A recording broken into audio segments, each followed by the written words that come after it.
I'm joined today on Primetime Local News for the beginning of a new series. Stephanie Dobson is joining me here today. Stephanie is a lawyer and mediator located in Lloydminster. And Stephanie, over the next few weeks, we're going to be talking about divorce. It's a tough subject, but we want to talk about so many different aspects that are involved with this. So first of all, I want to thank you for joining us and helping us make some of these points clear. Thank you so much for having me. Well, the first thing we're going to talk about, Stephanie, is something that is very pertinent right now, and that is the COVID-19 scenario. And unfortunately, during COVID-19, people who are trying to co-parent kids, it makes things much more difficult for them already. So can you tell me about some of the challenges that parents would face when they are co-parenting during this pandemic? So it can be really difficult because let's talk in particular, for example, about switching between homes. So one of the things that we know, of course, with parenting from two homes is the nature of it, is that parents or kids will have to switch between homes. And what we know of this virus is that will increase the communicableness or the spread of this virus. And so most people at this stage of the pandemic, if they have been co-parenting in two homes for some time, have been really already thinking about these kind of things and having some extra precautions put in place. But it's really important as we think about families even that are in higher risk categories. You might be just starting out your shared parenting or your co-parenting, and it's really important that we consider if there are some risks of higher transmission risks. For example, if there's a parent that works in a frontline worker, for example, or is more interacting with the public, or there might be some member of your household, whether it's a child or a parent or your partner, who is in a higher risk category, might have some immune compromisation, or there might be an elderly person living in your household. So it's really important as we're going through co-parenting is really to try to be flexible with each other and to try to come up with the solution that works best for the households, that works best for the parents, and and for the children, not necessarily just sort of more of a rights-based approach. So Stephanie, what would you tell people, like, where do they even get started with something like this? What's the best step for the first step?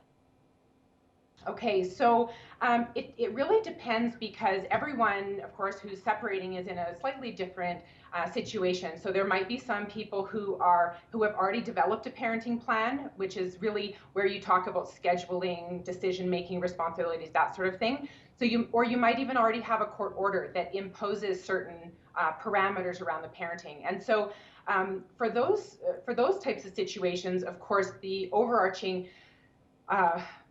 idea has to be with an emphasis on maintaining those kind of arrangements. We don't want to be broad stroke changing them just to change them.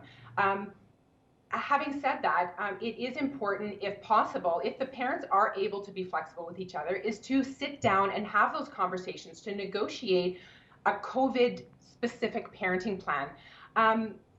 For parents who haven't necessarily figured that out yet, you might be at the start of your separation, or you just might not have quite figured out exactly what the schedule might look like yet. It's really important to think about it from a child's, from the children's point of view, or even from parents' work schedules point of view. Let's be really practical about it. If you've decided to keep your children home and do online learning or homeschooling, there might be some challenges with, only one of the two parents is able to actually stay home with the children and supervise that. And so, if there's frontline, one of the parents or both parents might be frontline workers, you may have to think about that sort of thing, and if there's additional risks with respect to that kind of interaction with the public.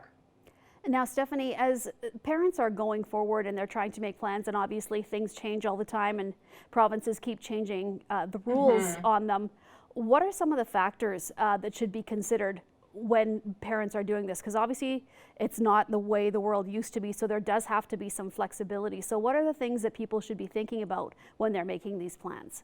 I think you hit the nail on the head there when you used the word flexibility. Flexibility really is what we're looking for, because it's not about creating something that is going to go on for some time into the future. We're talking about a pandemic. None of us have been through this before. It's all brand new territory. It's brand new territory for the decision makers, for us as human beings, for children. And if you can use that overarching principle of flexibility, you'll probably be able to develop something that really is going to work for both of your households.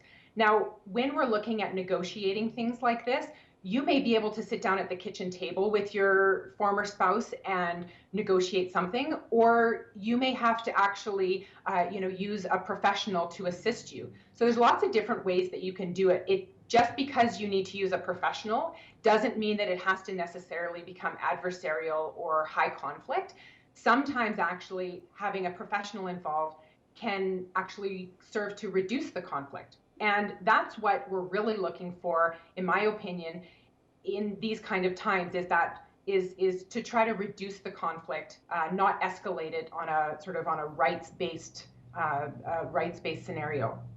Okay, well, Stephanie, we want to thank you so much for joining us here today. And as we go forward with these series, there's all kinds of topics we're going to talk about regarding divorce and separation. So we invite people to stay tuned every Wednesday. We'll be running this. And once again, Stephanie, thank you so much for joining us. We really appreciate your insight into this. Thank you so much for having me.